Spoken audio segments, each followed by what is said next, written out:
Hello, I'm Don Rosa, and this is Nerdzig TV from Leipzig. Und nun die geschmackvolle Zeichentrick-Logo-Animation.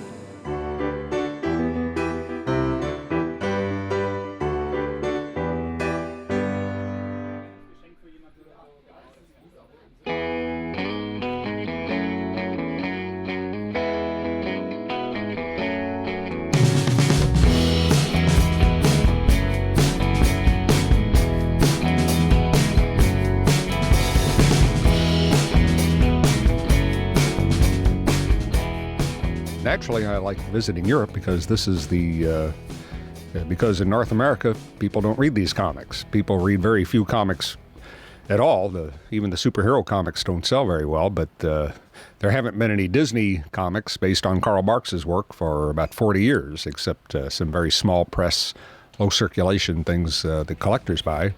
So naturally, it's always fun to come to Europe where these are still the most popular comic book characters, just like they used to be about 60 years in America.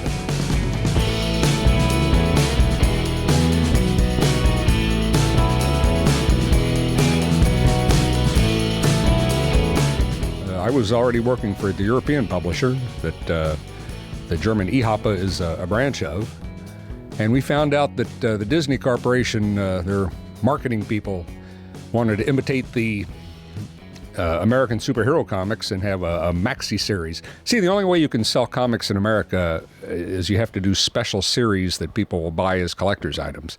You can't just have a continuing series that people are going to continue to buy because they're not interested in comics that much. But if you do a special series that people know is only going to last for 5 or 10 issues, maybe they'll buy that and put it in plastic bags and save it. But anyway, I found out that the Disney Corporation, they decided that they would do a 12-issue series of the life of Scrooge.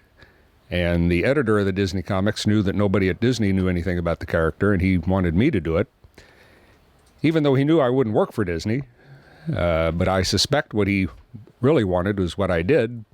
I said I wouldn't do anything for the Disney company, but then right away I called up my editors at Egmont, like I say, the EHOPA main branch, and I said that the Disney Corporation was thinking of creating a life of Scrooge, and if they did it just because they get more respect than they deserve, it would become the official version. And I thought these characters, since they were not created by Disney, they were created by an independent American comic book publisher 50 and 60 years ago, and now they were published by Egmont and EHOPA. I felt that Egmont was the moral owner of the character, not the legal owner, but the moral owner. And it was Egmont that should find somebody who knew something about the character to create a life story for Scrooge. And what I was hoping they would do is they'd ask me to do it, and they did, and because they knew I, like a lot of Barks fans, knew everything that Barks ever had Scrooge say about himself, so that was the main reason. The main reason was to prevent Disney from doing it.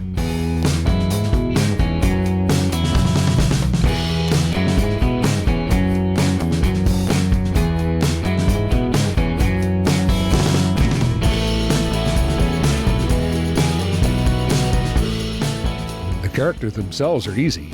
It's the backgrounds that take about 90% of the time, but the readers don't notice the backgrounds. They'd notice if the backgrounds weren't there, but I think that's why I often put lots of little things going on in the backgrounds to force readers to pay attention to it, since I have to put so much work into the backgrounds, and they seem to enjoy that. I always have like secondary stories going on in the backgrounds of the panels.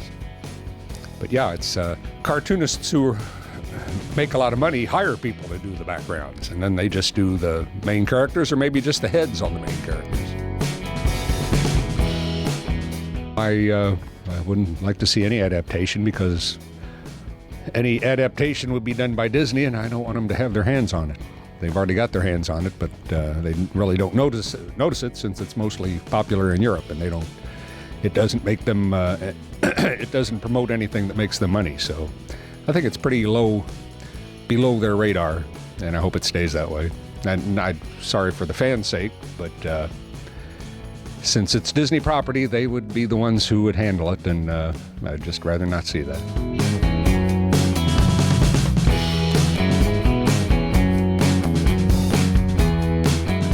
No, because primarily the only kind of comics you can get in America are American comics, and I've lost interest in those 30 years ago. All the superhero, violent, gritty superheroes. I would certainly read lots of European comics, but they'd have to be translated. They'd have to be published in America, and they try that now and then, but the Americans don't buy them. But no, I read lots of reprints of American newspaper strips that I've never seen, ones from a half a century or a full century ago. And other than that, I read old mystery books and adventure books. And I spend the rest of my time camping or gardening or traveling around to comic book conventions, seeing duck fans.